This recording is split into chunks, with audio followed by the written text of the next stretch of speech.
Hola, bienvenidos a un episodio más de Abogacía Trabajando. Soy Rodrigo García y el día de hoy estaremos conversando con tres grandes estudiantes de la Escuela Libre de Derecho: Benigno Casillas Ramírez, Samantha Calzada Nájera y Paulina Centeno Morfín, sobre todo este conflicto que se está suscitando entre Rusia y Ucrania. Acompáñenos.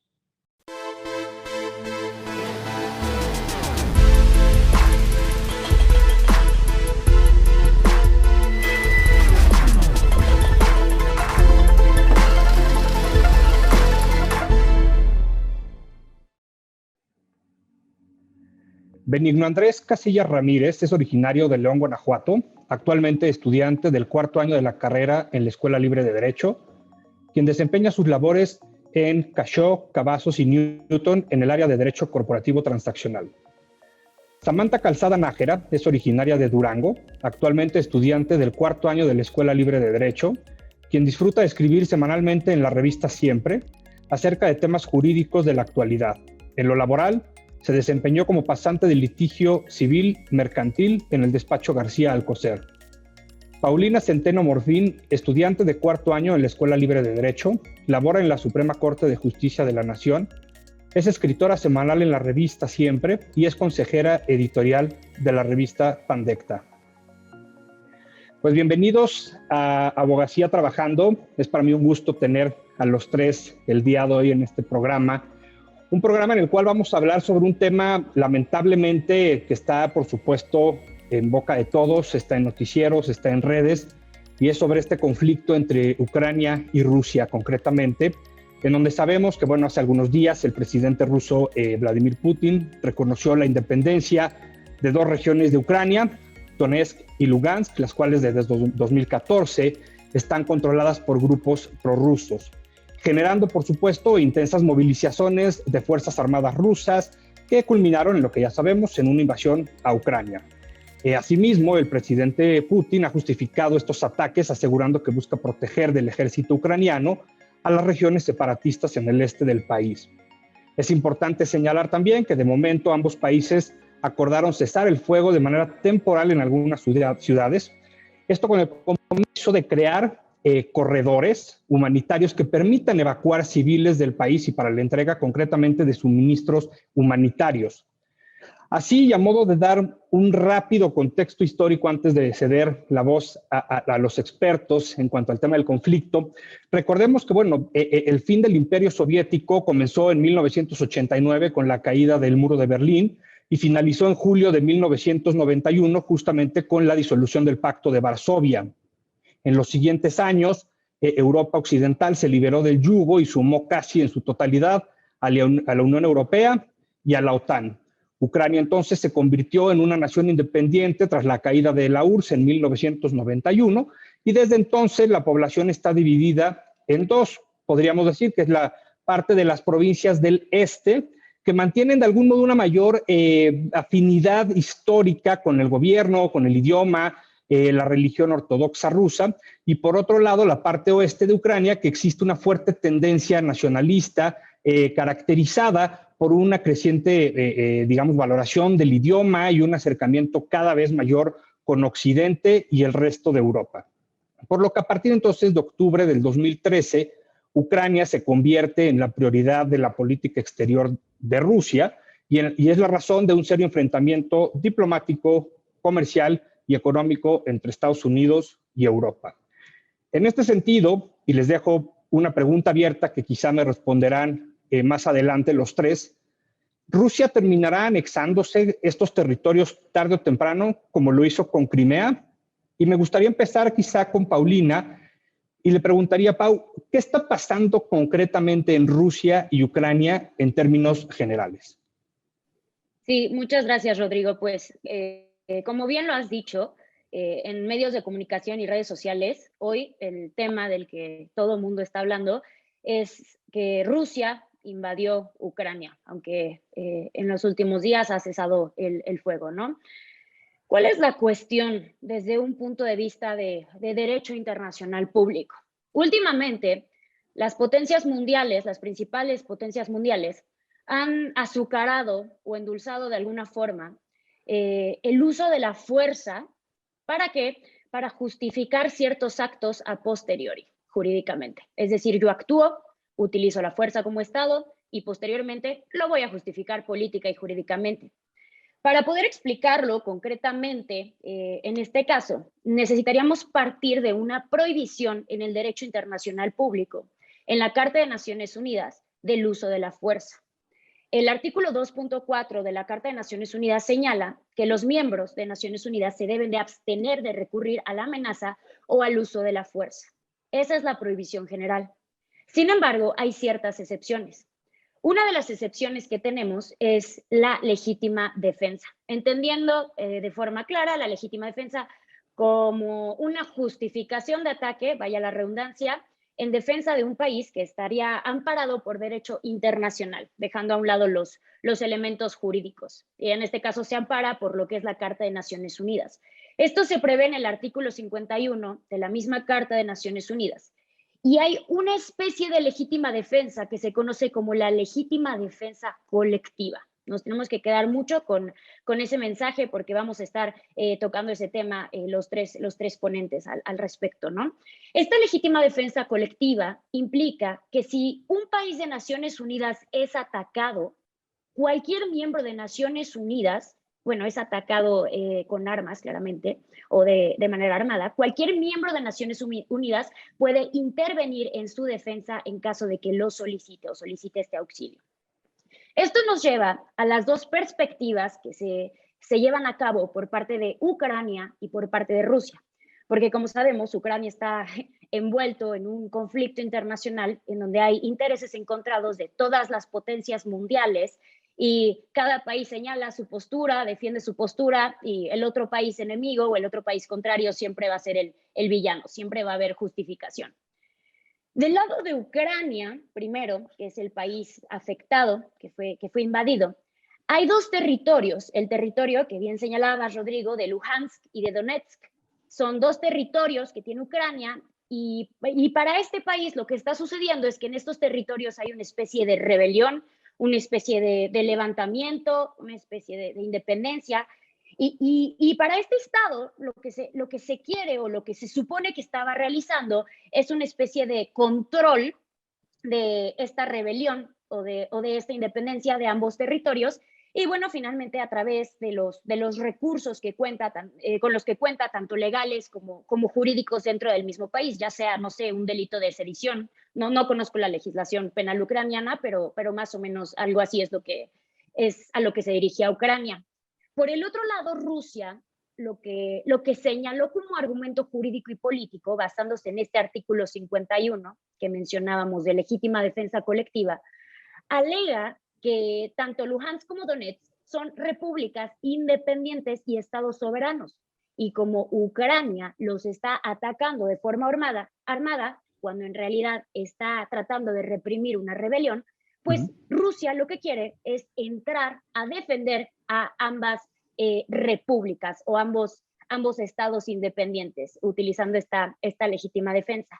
Y bueno, ya aquí como punto clave, simplemente me gustaría dejar en el tintero que a partir de la disolución de la URSS en el 91, en 1991, Ucrania se volvió un estado independiente y Rusia siempre ha querido recuperar ese territorio por todas las implicaciones que esto lleva. Pero más o menos de eso trata el conflicto jurídicamente, Rodrigo. Muchas gracias, Pau.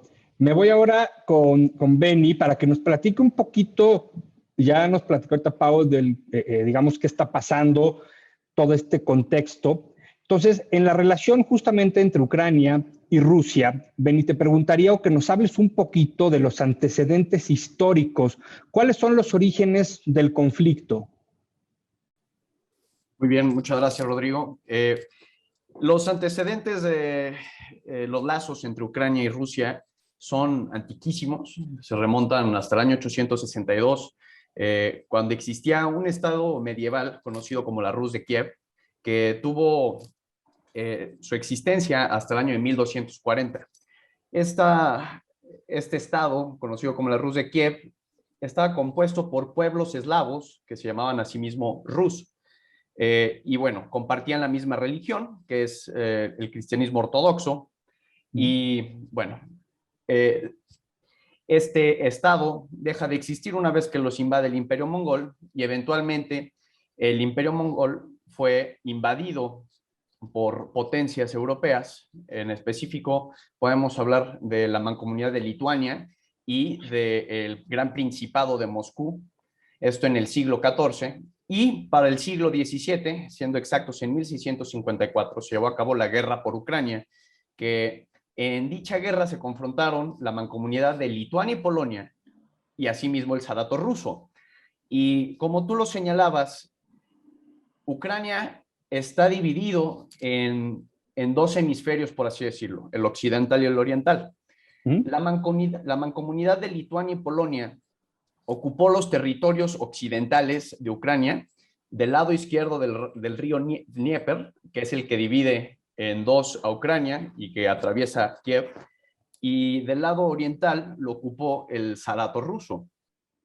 Y bueno, esto en cuanto a los más remotos antecedentes de Ucrania y Rusia para conocer su relación o su parentesco.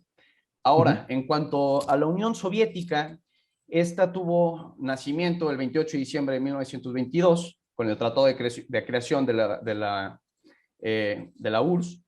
Y bueno, si bien es cierto, como ya comentaba mi compañera Paulina, que Crimea ha sido un territorio bastante controvertido para Rusia y Ucrania, hay que tomar en cuenta que en 1954 Nikita Khrushchev llevó a cabo a través de un decreto la transferencia del territorio de Crimea, que formaba parte de la República Socialista Soviética de Rusia, a la de Ucrania. Hay que tomar en cuenta que formaban parte de un mismo estado, pero fue una cesión administrativa dentro del propio estado, cediéndolo a Ucrania por efectos administrativos, además de la celebración de los 300 años de la guerra por Ucrania.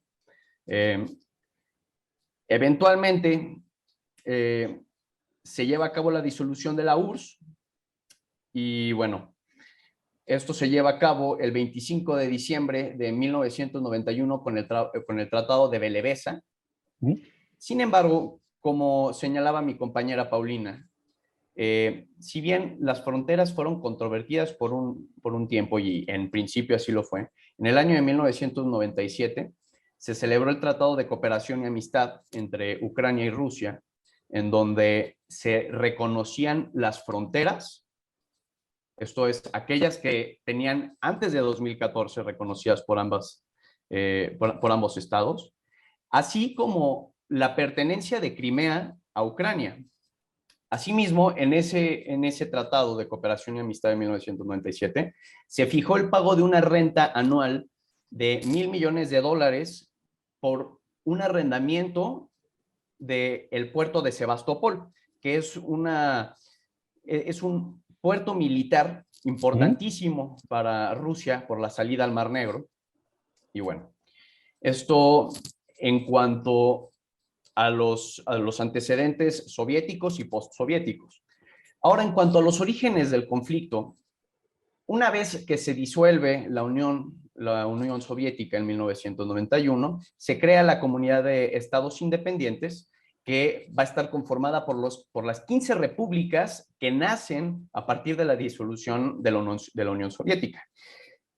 Naturalmente, Rusia, para mantener su hegemonía frente al bloque occidental que estaba compuesto por la OTAN y en el oriente estaba compuesto por el Pacto de Varsovia, para mantener esa hegemonía dentro del bloque oriental, bueno, pues tenía bastante influencia sobre todas estas exrepúblicas. Sin embargo, en 2004, lo que es Estonia, Letonia y Lituania, forman parte de la OTAN y de la Unión Europea, lo cual representa una afrenta a los intereses rusos. Claro. Y en el año del 2012, Víktor Yanukovych, presidente de Ucrania del 2010 al 2014, tiene negociaciones con la Unión Europea con la intención de ser un asociado. Y si bien se celebró, quedó pendiente de ratificación por razones internas de Ucrania, en la que la Unión Europea solicitaba hicieran modificaciones legales para que pudieran cumplir con requisitos de adhesión o bueno, de asociación, ¿no? Se otorgó un plazo hasta el 22 de noviembre del 2013 y un día antes de la firma de la asociación a la Unión Europea, Yanukovych, a través de un decreto, ordena la suspensión de la asociación con la Unión Europea, alegando, entre otras cosas, que era contrario a los intereses de la comunidad de estados independientes, la que sucedió a la URSS. Esto dio lugar a revueltas en la Plaza de la Independencia de Kiev, que se le conoce como el Maidán, y esto dio lugar al Euromaidán. El Euromaidán también se le conoce como la Revolución de la Dignidad, en donde movimientos estudiantiles, en principio, y que eventualmente se unieron distintos grupos de la sociedad, entre ellos de todo tipo, pero cabe resaltar de ultraderecha, crean grandes revueltas que tienen como consecuencia la huida del presidente Yanukovych a Rostov, Rusia. Y bueno, lo cesan del cargo la Rada Superior, que es el Parlamento ucraniano, lo cesa de su puesto, no reconoce la cesación del puesto Rusia, y así invaden Crimea. Y bueno, a partir de 2014, Crimea fue invadida. Finalmente celebran un supuesto referéndum, a todas luces ilegítimo, en donde supuestamente manifiestan su voluntad de adherirse a Rusia. Y bueno, igualmente en 2014, tanto Donetsk como Luhansk se declaran ellos mismos independientes de Ucrania. Es muy distinto. Se declaran ellos mismos, y sería hasta el 22 de febrero del 2022, en donde Rusia, como ya lo señaló mi compañera Paulina, reconoce a Donetsk y Luhansk como repúblicas independientes. Sin embargo, hay que tomar en cuenta que el reconocimiento internacional no necesariamente es constitutivo de un Estado. Depende de la perspectiva que se utilice y está bastante controvertido. Correcto. Y bueno, por último, el 24 de febrero fue la invasión armada de Rusia a Ucrania, no solamente atacando por el flanco oriental o por el Donbass, sino que incluyó bombardeos a Kiev, Odessa y distintas otras ciudades. Muchísimas gracias, Benny, por toda esta parte histórica que sin duda a la gente que nos está viendo, me queda claro, le va a abrir mucho el panorama de entonces cómo es que empieza justamente todo este conflicto armado de un país que tiene prácticamente 30 años de existir, como es Ucrania. Y entonces le paso ahora la pregunta a Sam para que nos pueda platicar un poquito sobre la postura de la ONU y del embajador de Rusia ante la ONU sobre la operación militar especial de Rusia. Muchas gracias, Rodrigo. Bueno, el día de ayer, 2 de marzo de 2022, se resolvió por la Asamblea General el condenar a Rusia por esta operación militar especial realizada en contra de Ucrania. Fue un tema sumamente debatido. La verdad es que hubo una gran mayoría de 141 países que votaron a favor de esta resolución, de los cuales hubo unos tantos que votaron en contra. 5 países votaron en contra, que fue Rusia, Bielorrusia, Siria, Corea del Norte y Eritrea. 35 países se abstuvieron de votar y otros 12 no decidieron participar en la votación. Menciono que es un tema controvertido en razón de que, bueno, en primer lugar, cabe aclarar que esta resolución de la Asamblea General, donde se condena a Rusia para efectos de que retire todas sus fuerzas armadas sin ninguna condición, es simplemente una recomendación de la Asamblea General, es decir, no tiene efectos vinculantes. Esto hace que sea un tema sumamente interesante porque esto se lleva discutiendo en el Consejo de Seguridad desde hace aproximadamente una semana y media.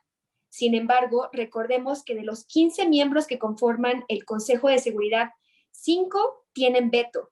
Es decir, 5 países se pueden negar completamente a las resoluciones del Consejo de Seguridad. Y uno de los países que tiene veto es Rusia. Okay. Entonces, cuando se intentó comenzar a discutir este asunto por el Consejo de Seguridad, lo que hizo Rusia fue vetarlo. posteriormente a que lo vetó, es decir, la resolución adoptada por el Consejo de Seguridad, que es el órgano principal de la ONU, encargado justamente de velar por la seguridad y la paz internacionales, no pudo cumplir con su resolución. Entonces, lo que sucede es que México y varias otras fuerzas y países occidentales buscan llevar este asunto a la Asamblea General. Nos preguntamos cómo se lleva este asunto a la Asamblea General y lo que se hace es alegar la resolución 377 de la Asamblea General, misma que ya se había utilizado y adoptado por la Asamblea General anteriormente, de igual forma porque Rusia había vetado varias resoluciones del Consejo de Seguridad que evitaran que este mismo tomara las medidas correspondientes para efectos de que la República de Corea fuera defendida por Corea del Norte. Es decir, esto del veto ya es algo que Rusia venía haciendo desde hace mucho tiempo. Entonces, la finalidad de esta resolución es justamente pasar el asunto a la Asamblea General. La Asamblea General no va a sustituir a las funciones del Consejo de Seguridad, sin embargo, que el tema pueda ser discutido en razón de que el veto está afectando la función principal del Consejo de Seguridad. Es decir, gracias a esta resolución 377 es que la Asamblea General pudo conocer de este asunto. Sin embargo, existen varias asambleas de que el propio Consejo de Seguridad no haya sido quien lo analizó. ¿Por qué? En primer lugar, porque es la principal función del Consejo de Seguridad, es decir, buscar establecer todas las medidas necesarias, en primer lugar, medidas que no tengan que ver con el uso de la fuerza, para efectos de que se cumpla con su decisión, y en caso de que estas no sean suficientes, como bloqueos económicos, bloqueos de vías de comunicación, el Consejo de Seguridad ya puede recurrir al uso de la fuerza para efectos de que sus decisiones y resoluciones se cumplan. Esta facultad no la tiene la Asamblea General, lo cual pues para mí es un grave problema y nos hace cuestionarnos a nivel internacional si la figura del veto todavía debería o no existir. Para mí es un rezago histórico, creo que ya no tiene su razón de ser, creo que se deja al arbitrio de 5 países decisiones fundamentales relacionadas con la seguridad internacional y me parece gravísimo. Sobre todo lo podemos observar en este caso. Creo que no basta con la resolución 377 para poder atacar este vicio que tiene el veto, sino que sí debería de quitarse. Pero bueno, ese es otro tema. Ya nada más para agregar a mi participación, quiero mencionar que el hecho de que sea una simple recomendación de la Asamblea General no implica que todo esté perdido, es un pronunciamiento importante de nuestro órgano máximo internacional, que señala el claro desacuerdo de la mayoría de los países miembros de que se siga con este uso de la fuerza. Y además, vale la pena hablar un poco del tema de las contramedidas que se encuentran reguladas en un documento que, pese a no ser tratado internacional, tiene relevancia en el tema de la responsabilidad por hechos ilícitos internacionales. En su artículo 22, este proyecto básicamente habla de las contramedidas. Las contramedidas son aquellas medidas, valga la redundancia, que pueden utilizar los estados contra un estado que incumplió con una obligación internacional para efectos de coercionarlo a que cumpla. Es decir, como Rusia incumplió con la Carta de las Naciones Unidas en cuanto al artículo 51 de la legítima defensa, yo, México, puedo justamente incumplir mis obligaciones hacia con Rusia de otros tratados internacionales para efectos de coercionarlo a que deje de incumplir con el artículo 51 de la Carta de Naciones Unidas. Entonces, creo que esta es otra medida importante que se podría emplear y que ya de hecho se ha utilizado. Ya varios países han cortado las vías económicas, las relaciones económicas, han bloqueado a los bancos rusos, las vías de comunicación, incluso ciertos países han prohibido la entrada al espacio aéreo de los aviones privados rusos. Entonces, es una medida que ya se está ejerciendo y que lo que busca es generar presión hacia Rusia para efectos de que deje de incumplir con su obligación internacional. Sí, totalmente. Muchas gracias, Sam, porque todas estas consecuencias, como dice, estas sanciones que pues prácticamente todo el mundo ha empezado a poner a Rusia es con esa intención de parar, de parar y de parar, ¿no? Le haré una pregunta ahora a Pau, regreso con ella, para que nos platique un poquito sobre cuáles son las justificaciones jurídico-políticas de Ucrania y Rusia para actuar como lo han venido haciendo en estas últimas semanas. Sí, muchas gracias, Rodrigo. Pues justamente las justificaciones jurídico-políticas las esbocé en un inicio para explicar la posición tanto de Ucrania como de Rusia, pero aprovecho para mencionar, independientemente de que cada uno de estos estados tiene una argumentación excepcional para justificar su actuación, pues fuera de lo que son estas justificaciones, hay intereses, podríamos decir, oscuros o escondidos detrás de las mismas. Es decir, justamente platicaba con un amigo que tengo de Ucrania, que se llama Artem Dubas, y me permitió mencionar su nombre en el programa, y él me decía, es que Rusia siempre ha sido el hermano mayor molesto de Ucrania. O sea, siempre nos ha querido jalar a sus problemas, influenciar, ya sea de forma tanto positiva como negativa. O sea, como mencionaba tanto Benny como Sam, lo que quiere o lo que siempre ha querido Rusia es recuperar lo que perdió. O sea, siempre ha querido recuperar Ucrania.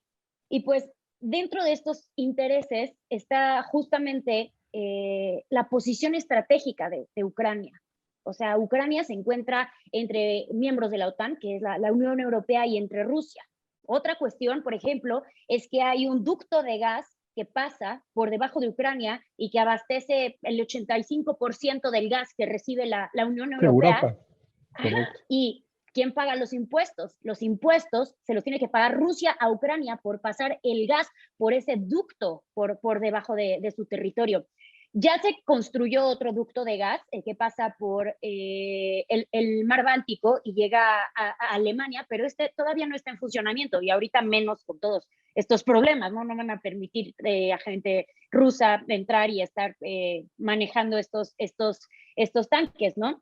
Y bueno, también tenemos la implicación de que Ucrania siempre ha querido ser parte de la OTAN y de la Unión Europea. O sea, a partir de que se vuelve un Estado independiente, siempre ha tenido esta inclinación por quiero ser parte de esta organización internacional, quiero ser parte de la OTAN, de la Unión Europea, quiero tener la protección, quiero tener los beneficios económicos. Y esto le molesta a Rusia, porque Rusia dice, no, yo te quiero de vuelta conmigo y quiero los beneficios que tú implicas, tanto los beneficios económicos, políticos, sociales, culturales. El hermano mayor molesto siempre quiere, ya sea para bien o para mal, utilizar a Ucrania. Y aquí el problema es que en Ucrania, y esto se relaciona con lo que comentaba Benigno, hay dos posturas ideológicas. O sea, hay gente que atiende a sus raíces y se considera gente rusa, claramente con un total vínculo a sus raíces culturales, a sus raíces sociológicas, y que claramente pues quieren volver a ser parte de Rusia, es lo que pretenden, ¿no? Y por otro lado tenemos la ideología de aquellos ucranianos que dicen, no, a ver, espérate, o sea, Rusia siempre se ha querido aprovechar de nosotros, que es justo la postura de mi amigo. Rusia siempre se ha querido aprovechar de nosotros, queremos ser un país independiente, tomar nuestras propias decisiones, bueno, adoptar nuestras propias decisiones, pertenecer a la Unión Europea, pertenecer a la OTAN, estar protegidos de una forma internacional y dejar de ser el títere de otro país enorme, de otro país jumbo que siempre nos ha manejado como ha querido. Entonces, el problema inicia cuando en un mismo estado se atienden a dos posturas jurídicas, justificación de Rusia, justificación de Ucrania, y pues finalmente dentro de este mismo estado la población está dividida bajo una ideología de estar de un lado o estar del otro lado, estar con uno de los estados o con el otro. O sea, ahí es donde entra justo el hilo negro de la historia. Benny, te haré una pregunta. Con todo esto que ya nos comentaba Pau, y que insisto, es una pregunta que había hecho al inicio, dejándolo un poquito abierta para que me dieran su opinión. ¿Tú crees que Rusia terminará anexándose estos territorios tarde o temprano, como lo hizo ya con Crimea? Bueno, Rodrigo, yo creo que es una pregunta más política que jurídica y la responderé en ese sentido. Yo consideraría que no, toda vez que las sanciones económicas realizadas hacia Rusia tarde o temprano imposibilitarán el financiamiento de pues, las actividades económicas, tanto en lo militar como en lo social.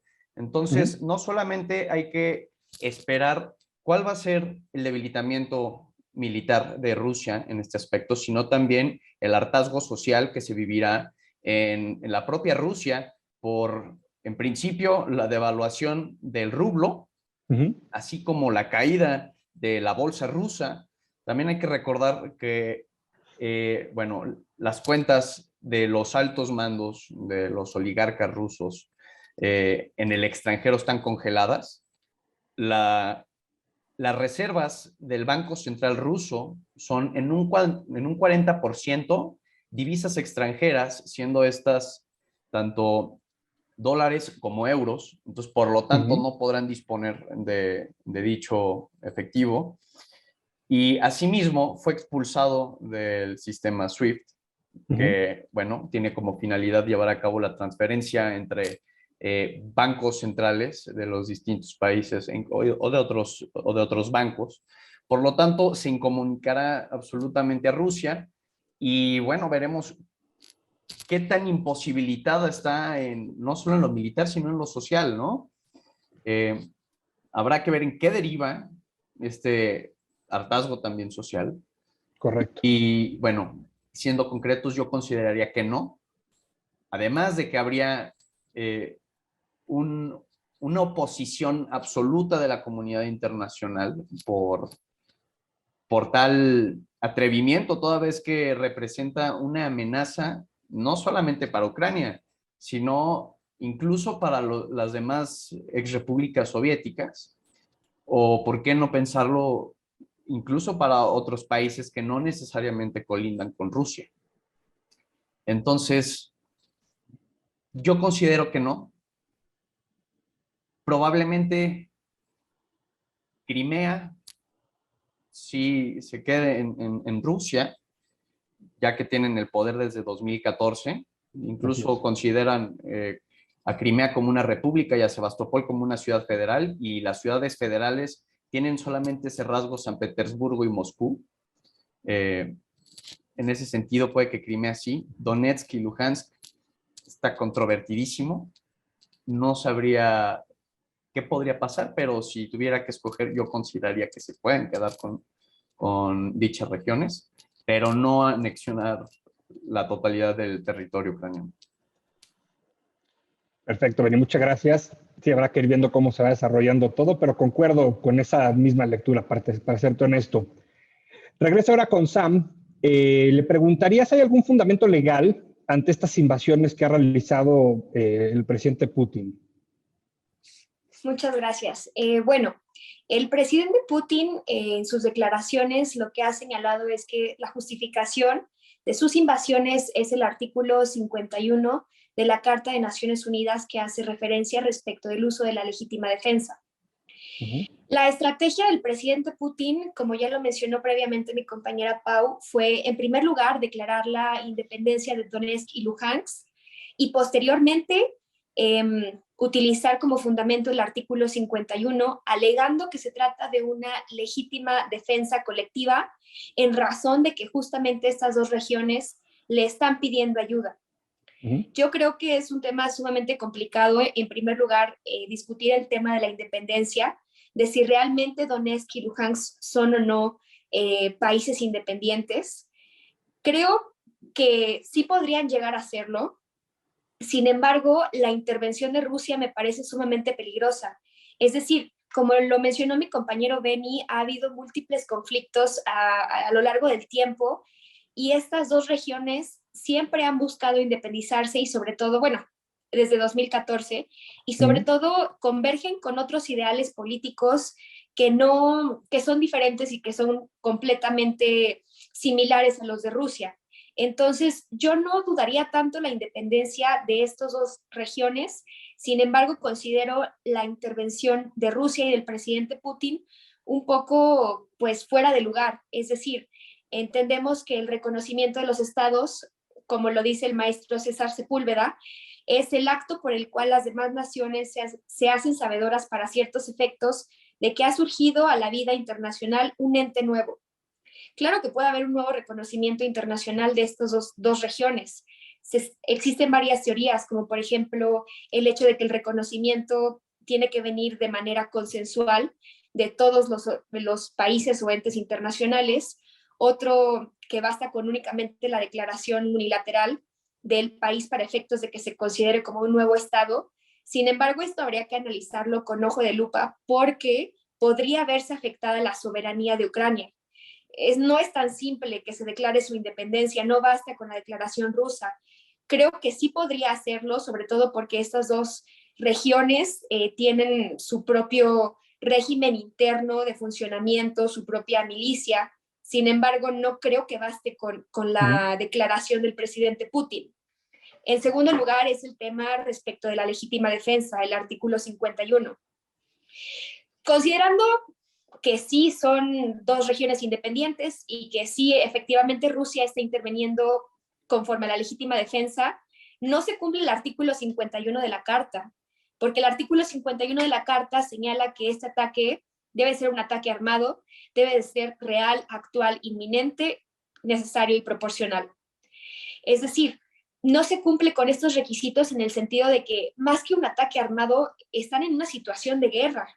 En segundo lugar, también lo que declara el artículo 51 de la Carta de Naciones Unidas es que se tiene que dar aviso inmediato al Consejo de Seguridad cuando se quiere ejercer la legítima defensa para efectos de que éste inmediatamente actúe y tome las medidas necesarias para, como dije en un inicio, buscar justamente la paz y seguridad internacional, cosa que no ha hecho Rusia. Y es más, parece un poco absurdo, porque cuando esto pasa al Consejo de Seguridad, Rusia lo veta. Entonces, hay una clara intención del presidente Putin y de cómo está manejando este tema de que no intervenga la ONU. Entonces, yo creo que creo que es un poco dudoso el tema de la independencia de estas dos regiones, en primer lugar. Y en segundo lugar, creo que en caso de que así lo fuere y que efectivamente Rusia pretendiere ejercer la legítima defensa, no le está ejerciendo de manera convencional, no está cumpliendo con el artículo 51. Perfecto, perfecto. Muchísimas gracias. Sam, regreso entonces ahora con Pau y le haría una pregunta directa. ¿Tú ves ocurriendo o que suceda, es posible, una tercera guerra mundial? Ay, Rodrigo, pues es una pregunta muy complicada y la verdad es que ha sido el headline para todos los medios de comunicación. Si avecina o no una tercera guerra mundial. Y yo te respondería iniciando con una analogía que nos enseñó nuestra maestra Ana Correa de Derecho Internacional Público.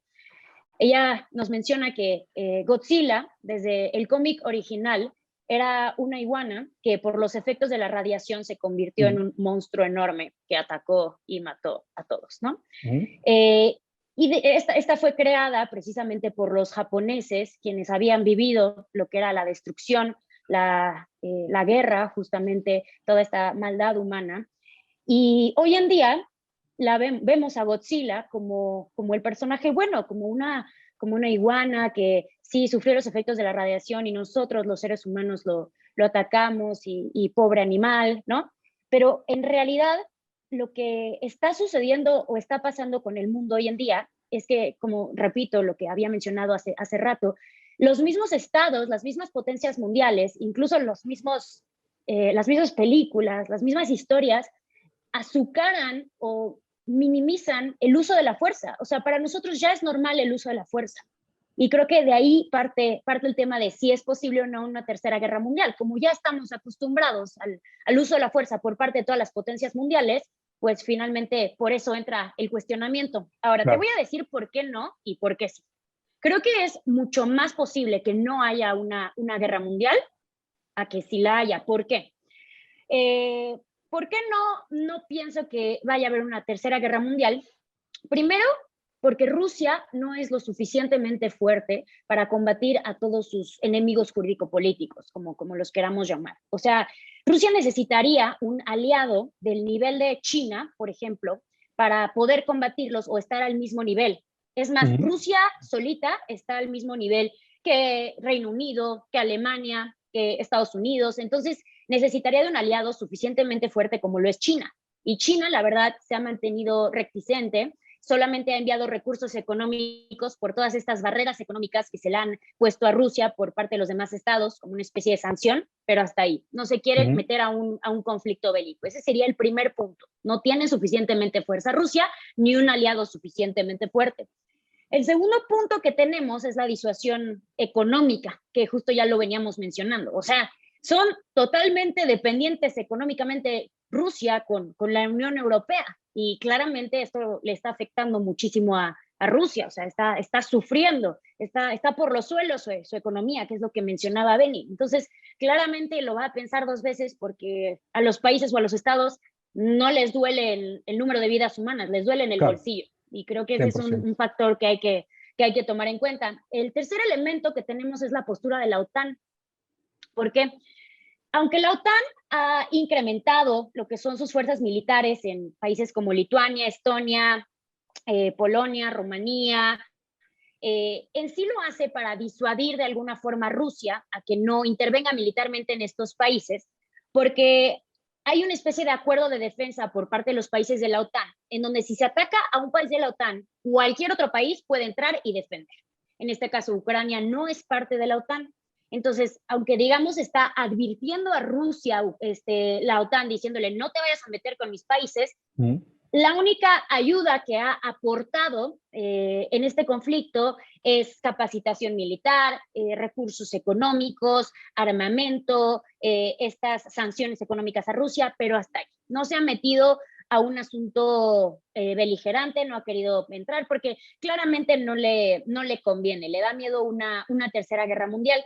Y hay un punto muy importante, es que justamente la OTAN se creó para que hubiera una fuerza suficientemente grande, suficientemente potente para combatir a Rusia en caso de una tercera guerra mundial. La cuarta razón por la que creo que no va a haber una guerra mundial es precisamente porque la humanidad se ha tropezado varias veces con la misma piedra, llegando a guerras mundiales, Primera y Segunda Guerra Mundial, pero viéndolo desde un punto de vista utilitarista, antes de 1945 era totalmente redituable y rentable la guerra. ¿Por qué? Porque los estados empezaban con la guerra y la guerra terminaba, se perdían una que otra vida humana. No estoy minimizando el valor de la vida humana, pero así lo ven los estados de forma general. Pero finalmente siempre había más que ganar que aquello que podían perder los estados. El problema es que a partir de la Segunda Guerra Mundial, a partir de 1945, empieza la carrera armamentística. Todos los estados se arman hasta los dientes de armas nucleares, y pues ello implica que todos tienen miedo de utilizar estas armas nucleares. ¿Por qué? Porque en caso de que alguien accionara un arma nuclear o enviara un ataque nuclear, esto implicaría literalmente que el mundo quedara inhabitable, porque ya todos tienen, bueno, no todos, pero la mayoría ya tienen armas Armamento nucleares, nuclear, ¿no? claro. Exacto, y todos tienen miedo. Por eso, por ejemplo, no sé, China, la antes URSS, ahora Rusia, Estados Unidos, ya no se meten directamente entre ellos en problemas, ni están en conflictos, simplemente toman bandos en ciertos conflictos internacionales tal como este, pero existe genuinamente un miedo por parte de los estados a actuar con armas nucleares, porque ello ya implicaría literalmente la destrucción de todos los participantes. Entonces, aunque nos dé miedo que existan las armas nucleares, estas en sí son una barrera para que no haya una tercera guerra mundial. Y ya para finalizar, ¿por qué sí creo que puede haber una tercera guerra mundial? Porque claro, existe una posibilidad, hay una probabilidad de tropezarnos como especie, por 4 razones muy simples. Primero, que haya un mal cálculo de riesgos. Es decir, por ejemplo, que Rusia diga, ay, voy a invadir Polonia. Justo hoy hicimos un ejercicio en nuestro salón y cada uno era un país en esta Asamblea General de la ONU, y me tocó a mí ser Polonia. Y pues un ejemplo de un mal cálculo de riesgos sería que Rusia dijera, ay, voy a invadir Polonia, no pasa nada, y lo viera como poca cosa, y claramente la OTAN reaccionara y pues finalmente ahí entraríamos en una tercera guerra mundial. Segundo, que llegare un dictador trastornado que pusiera sus intereses por encima de la humanidad y prefiriera la destrucción del mundo. Esperemos que Putin no llegue a este extremo. Hasta ahora se ha portado bastante cordial, entre comillas, pero esperemos que no llegue a este extremo como sucedió en la Segunda Guerra Mundial, porque sigue existiendo la posibilidad. Tercero, que haya un accidente nuclear, porque claramente ningún estado se va a creer que hay un accidente nuclear y va a pensar que es un ataque. Ello implicaría una tercera guerra mundial. Y por último, y no menos importante, que finalmente algún estado tenga cierto avance tecnológico del que no conocemos, por virtud del cual sepa que le va a ganar a todos los estados, va a estar protegido, no le va a pasar nada, y justo que para él sea redituable o rentable la guerra, que tenga más que ganar y menos que perder. Yo creo que esas serían las razones. Hay una menor posibilidad de que haya una tercera guerra mundial, pero claramente no debemos de perderlo de vista y tropezarnos con la misma piedra, Rodrigo. Perfecto, Pau, muchísimas gracias. Quizá para comenzar a cerrar un poco el programa, el tiempo que nos queda, le haré una primera pregunta a Benny, y primera me refiero porque haré una a cada uno ya para ir cerrando, y te preguntaría a ti concretamente, Benny, ¿dirías que la diplomacia ha fracasado? Qué buena pregunta.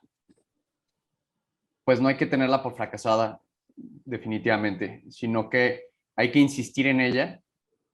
Son la excepción los países que no optan por la diplomacia y que se han atrevido a rehusar la fuerza, cosa que ha estado proscrita desde la entrada en vigor de la Carta de las Naciones Unidas. Si bien han habido pues varios enfrentamientos en distintas partes del mundo, la realidad es que la tendencia es el cese al fuego en todas sus modalidades, al menos en el aspecto internacional, y la mejor salida para todos sería la diplomacia. Entonces yo consideraría que no hay que tenerla por fracasada, hay que insistir en ella y ser reacios en evitar lo más posible el uso de la fuerza.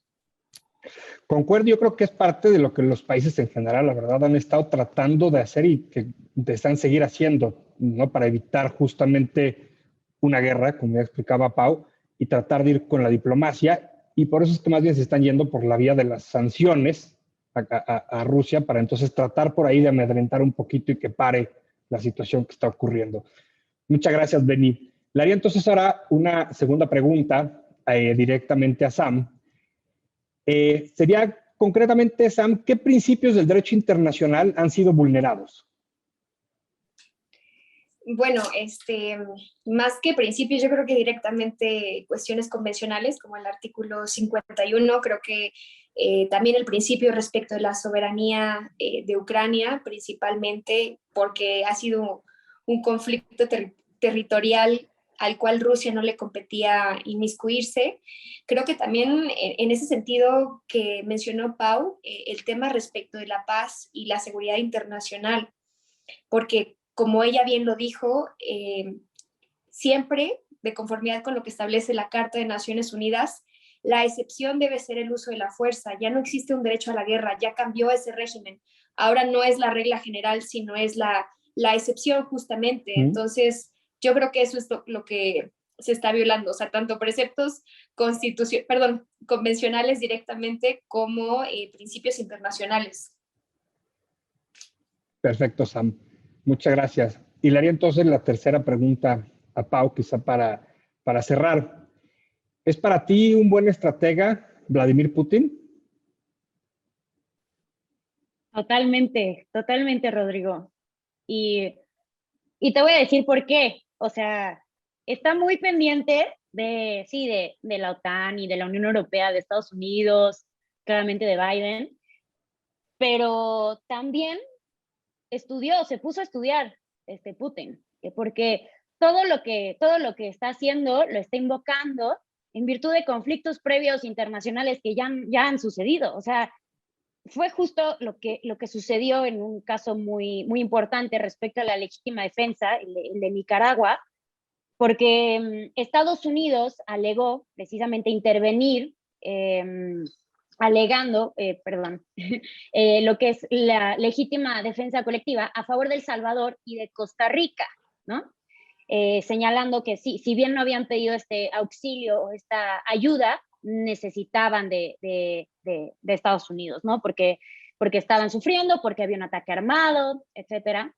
Entonces, claramente, Putin está intentando utilizar los mismos argumentos que utilizó Estados Unidos en el caso Nicaragua para alegar esta legítima defensa colectiva y meterse donde la verdad no lo habían invitado porque ni siquiera se había cumplido con el requisito de solicitud de ayuda o de auxilio, y pues como Putin sabía que se necesitaba que fueran estados independientes, pues 2 o 3 semanas antes de esta intervención o esta operación militar especial, reconoció la independencia de estas dos repúblicas. Y ya habiéndolo reconocido, ya dice, ok, me espero 1 o 2 semanas y voy a alegar la legítima defensa colectiva, como le hizo Estados Unidos con Costa Rica y con Salvador, protegiéndolos de Nicaragua, ¿no? O sea, yo creo que es un excelente estratega, pero hay que tener mucho cuidado con esto, ¿no?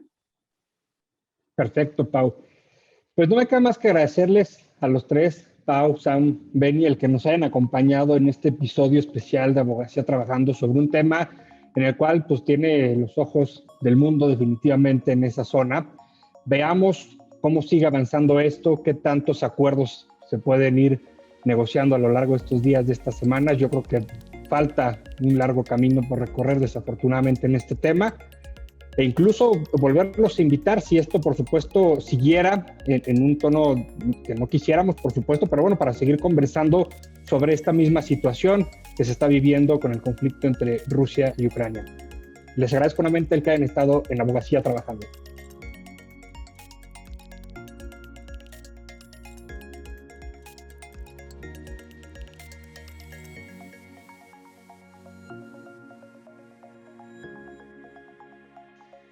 Muchas gracias por habernos acompañado en este episodio especial de Abogacía Trabajando.